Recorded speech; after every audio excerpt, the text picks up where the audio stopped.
Selamat siang pemirsa. Bangsa Indonesia patut berbangga sebab di era kepemimpinan Presiden Prabowo, secara diam-diam Indonesia masuk daftar elit Angkatan Laut Dunia dengan bertengger di peringkat keempat versi WDMMW. Sebuah pencapaian yang langsung membuat masyarakat Indonesia bersorak bangga, meski di antara anak bangsa baru mendengar organisasi WDMMW. Euforia nasional yang langsung meledak di media sosial, dengan tampilan kapal-kapal perang TNI AL yang super canggih, dengan backsound lagu-lagu perjuangan nasional yang heroik, langsung membuat iri negara Malaysia seiring dengan dilemparkannya sebuah testimoni pejabat pertahanan Malaysia yang bernada meremehkan TNI Angkatan Laut. Statement picik itu kemudian ramai mendapat tanggapan berbagai kalangan anak bangsa, termasuk sejumlah pejabat TNI. Indonesia tiba-tiba saja masuk daftar elit Angkatan Laut Dunia dengan menduduki peringkat keempat versi WDMMW, sebuah pencapaian yang langsung membuat masyarakat tanah air bersorak bangga, meskipun sebagian besar dari mereka mungkin baru pertama kali mendengar organisasi tersebut.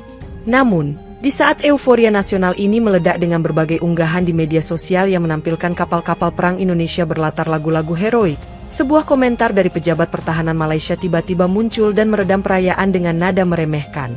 Ia menyebut bahwa kekuatan alutsista Indonesia belum seberapa dibandingkan negara-negara besar lainnya, dan peringkat itu lebih mencerminkan kuantitas kapal daripada kualitas teknologi atau kesiapan tempur yang sebenarnya. Pernyataan tersebut langsung menyulut perdebatan sengit di berbagai forum daring, di mana warganet Indonesia bersikeras bahwa jumlah tetap menjadi faktor penting dalam strategi pertahanan, sementara para analis militer yang lebih rasional justru mulai mempertanyakan seberapa efektif modernisasi alutsista yang telah dilakukan. Dalam rapat mendadak di Kementerian Pertahanan, Presiden Indonesia Prabowo meminta laporan detail tentang kondisi terkini Armada Laut Indonesia, sementara pejabat tinggi TNI AL buru-buru menyusun data terbaru agar bisa memberikan jawaban yang lebih meyakinkan. Di sela-sela diskusi serius itu, beberapa perwira senior justru membahas bagaimana Malaysia sendiri bukanlah negara dengan kekuatan angkatan laut yang terlalu mengesankan, meskipun sering berusaha tampil lebih unggul dibandingkan Indonesia dalam berbagai kesempatan.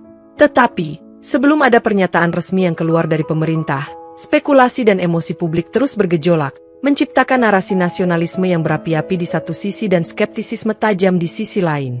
Sementara di dunia maya perang komentar terus berkobar, di dunia nyata, TNI AL sibuk memamerkan dua kapal patroli cepat terbaru mereka, KRI Hampala 880 dan KRI Lumba-Lumba 881, yang baru saja diresmikan di dermaga KBT Sunda Kelapa, Jakarta.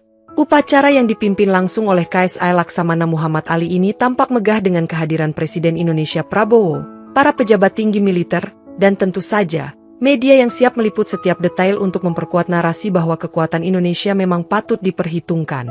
Dua kapal baru ini disebut-sebut memiliki kecepatan hingga 24 knot dan dilengkapi dengan persenjataan buatan dalam negeri seperti meriam kaliber 40 mm dan dua mitraliur 12,7 mm, yang di atas kertas terdengar cukup tangguh, meskipun tidak ada yang bisa menjamin kehebatannya dalam pertempuran nyata.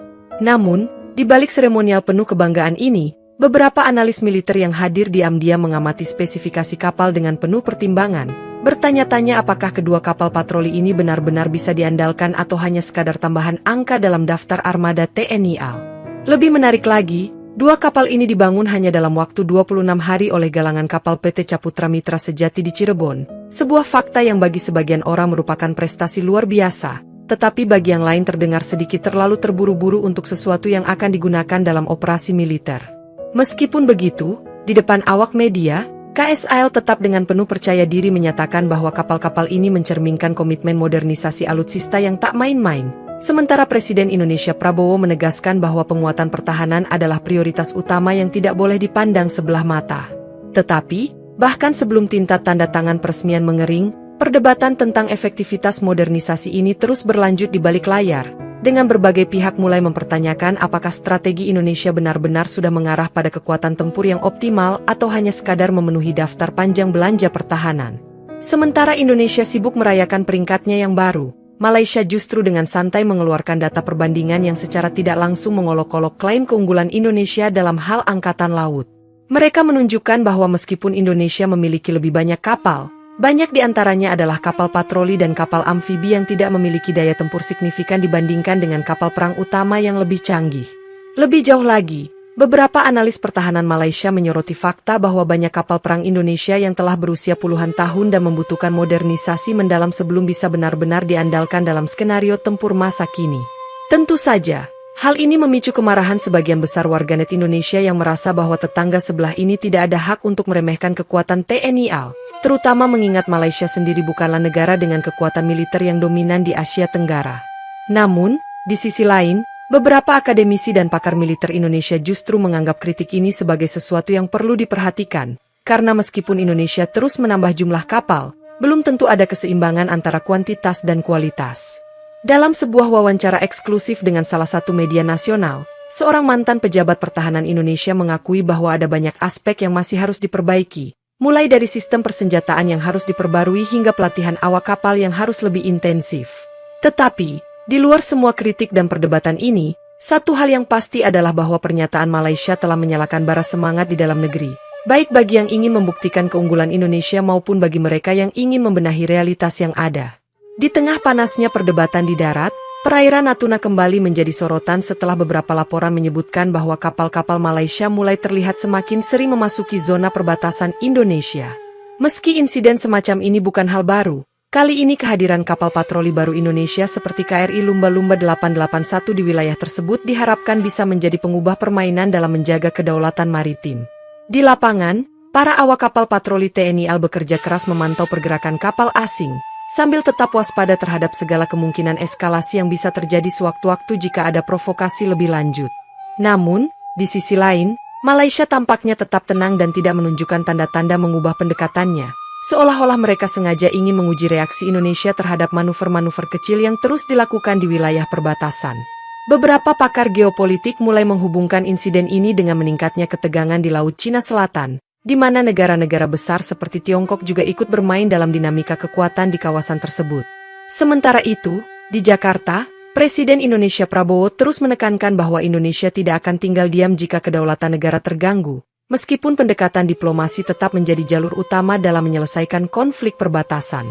Tetapi, bagi para prajurit yang berada di kapal patroli di tengah lautan, pernyataan-pernyataan politik tidaklah sepenting kesiapan mereka menghadapi kemungkinan skenario terburuk, karena di laut, hanya ada dua pilihan, mengusir atau diusir.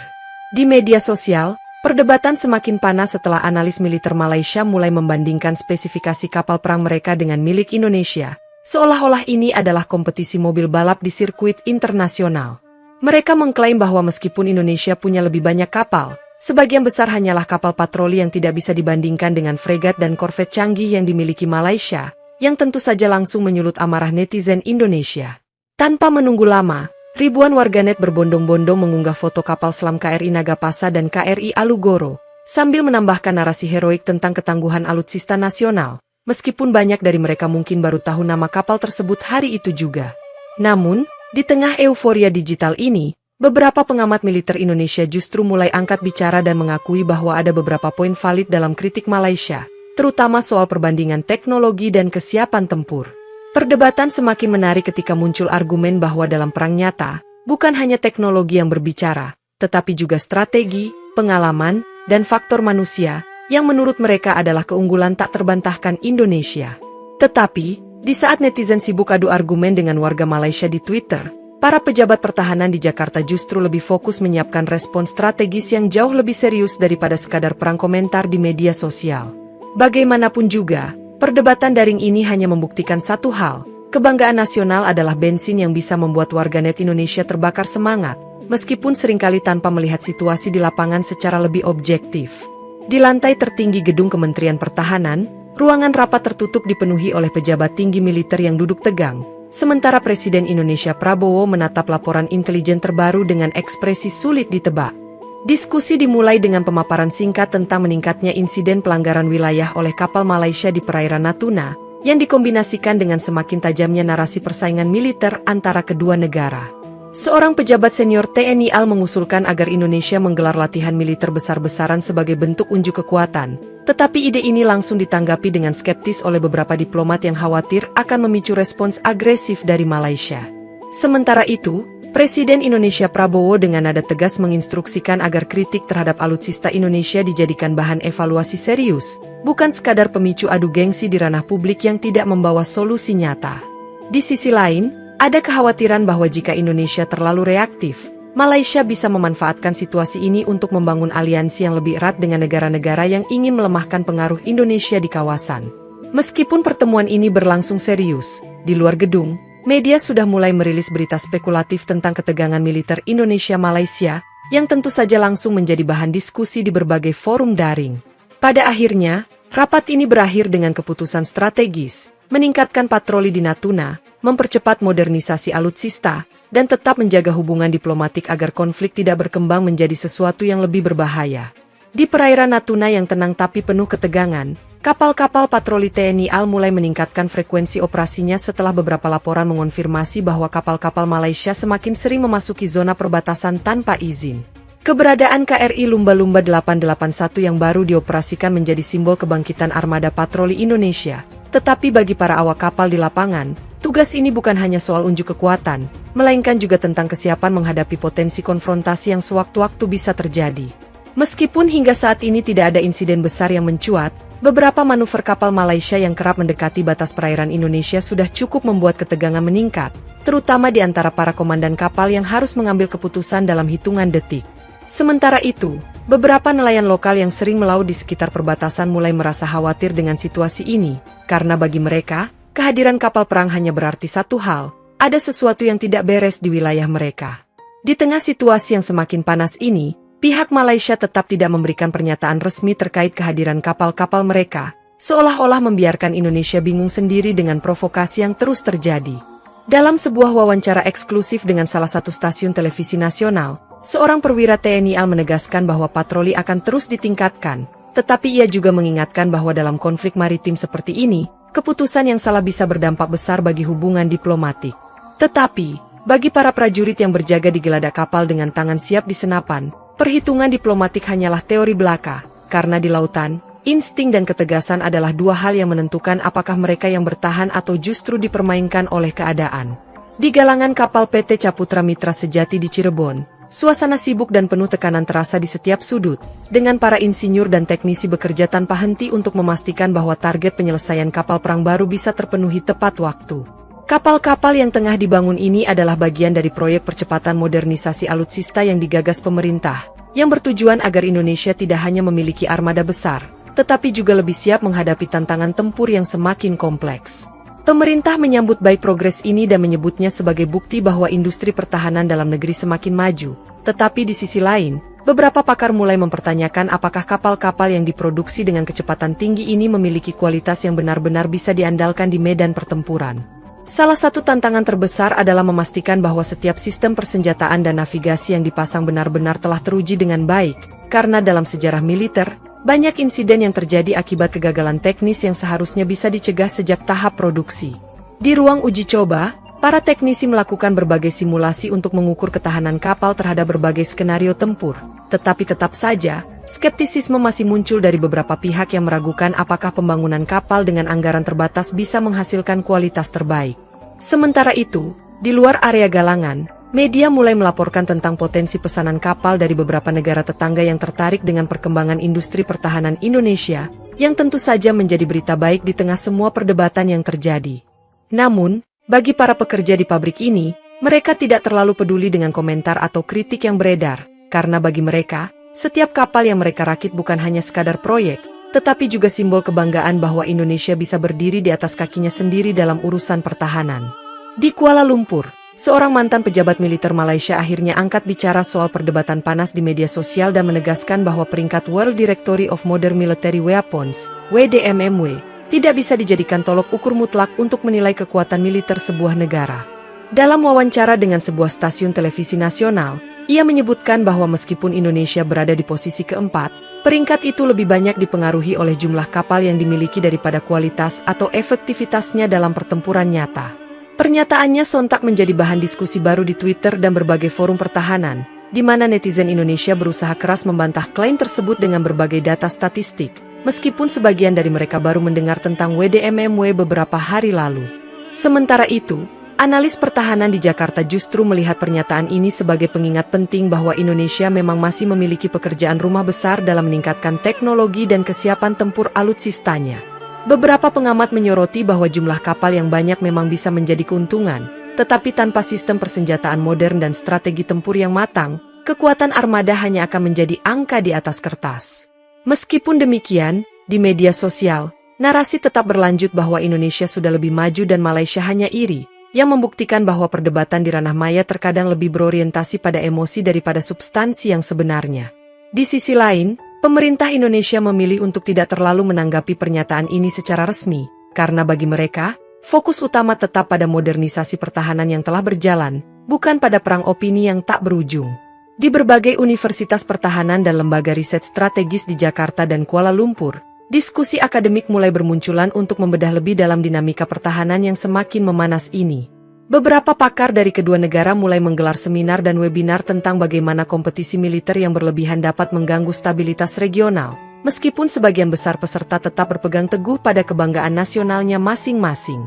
Salah satu poin utama yang disoroti adalah bagaimana negara-negara di Asia Tenggara seharusnya berfokus pada kerjasama keamanan maritim, alih-alih terseret dalam spiral persaingan yang justru bisa dimanfaatkan oleh kekuatan asing. Namun, di lapangan, ketegangan tetap sulit dihindari, terutama dengan meningkatnya aktivitas kapal-kapal asing di wilayah perbatasan yang terus memicu respons defensif dari masing-masing angkatan laut. Seorang profesor dari Universiti Pertahanan Nasional Malaysia mengingatkan bahwa meskipun kompetisi itu wajar, tanpa mekanisme komunikasi yang baik, gesekan kecil bisa saja berubah menjadi insiden yang sulit dikendalikan. Sementara itu, di Indonesia, ada pandangan bahwa persaingan ini justru harus dijadikan pemicu untuk mempercepat inovasi teknologi pertahanan dalam negeri, tanpa harus kehilangan arah dalam menjaga hubungan baik dengan negara tetangga. Tetapi, dengan tren media yang lebih suka menampilkan narasi rivalitas daripada kerjasama, tampaknya jalan menuju stabilitas regional masih penuh dengan tantangan yang belum tentu bisa diselesaikan hanya dengan diskusi akademik di ruang seminar. Di sela-sela pertemuan ASEAN yang digelar di Singapura, delegasi Indonesia dan Malaysia akhirnya duduk bersama dalam sesi diskusi tertutup mengenai dinamika pertahanan yang semakin menjadi sorotan publik. Meskipun pertemuan ini berlangsung dalam suasana formal dan penuh senyum diplomatis, sumber internal mengungkapkan bahwa masing-masing pihak tetap berpegang teguh pada argumen mereka terkait posisi strategis dan kekuatan militer di kawasan. Delegasi Indonesia dengan tegas menekankan bahwa modernisasi alutsista mereka bukan sekadar untuk unjuk kekuatan, tetapi bagian dari strategi pertahanan yang lebih luas dalam menghadapi ancaman nyata di wilayah maritim. Sementara itu, delegasi Malaysia tetap beranggapan bahwa jumlah besar tidak selalu berarti keunggulan strategis, karena dalam peperangan modern, teknologi, manuver, dan kecepatan respon jauh lebih penting daripada sekadar memiliki lebih banyak kapal perang. Di luar ruang pertemuan, para diplomat dari negara ASEAN lainnya hanya bisa mengamati dengan ekspresi netral, karena bagi mereka, baik Indonesia maupun Malaysia tetap menjadi bagian penting dalam keseimbangan geopolitik di kawasan. Sementara media internasional mulai menyoroti pertemuan ini dengan berbagai spekulasi tentang potensi persaingan jangka panjang. Di media sosial, perdebatan tetap berlanjut dengan narasi kita lebih kuat tanpa memperhatikan konteks diplomasi yang sebenarnya. Pada akhirnya, meskipun tidak ada keputusan dramatis yang diambil dalam pertemuan ini, satu hal yang semakin jelas, hubungan Indonesia-Malaysia di sektor pertahanan akan terus berada di antara dua kutub, yaitu kompetisi dan kerjasama, tanpa pernah benar-benar berada di satu sisi saja. Di pos pengamanan TNI Aldi Tarakan, Kalimantan Utara, suasana terasa lebih hidup dari biasanya ketika KRI Lumba-Lumba 881 akhirnya tiba untuk menjalankan misi perdananya di wilayah perbatasan yang sering menjadi titik panas perselisihan maritim.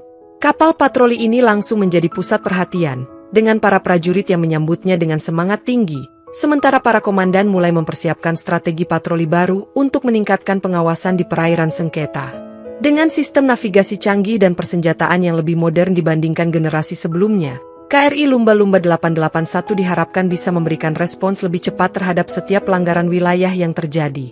Namun, di balik antusiasme ini, beberapa personel tetap menyadari bahwa tantangan utama mereka bukan hanya ancaman dari luar, tetapi juga dari keterbatasan sumber daya dan dukungan logistik yang seringkali masih jauh dari ideal.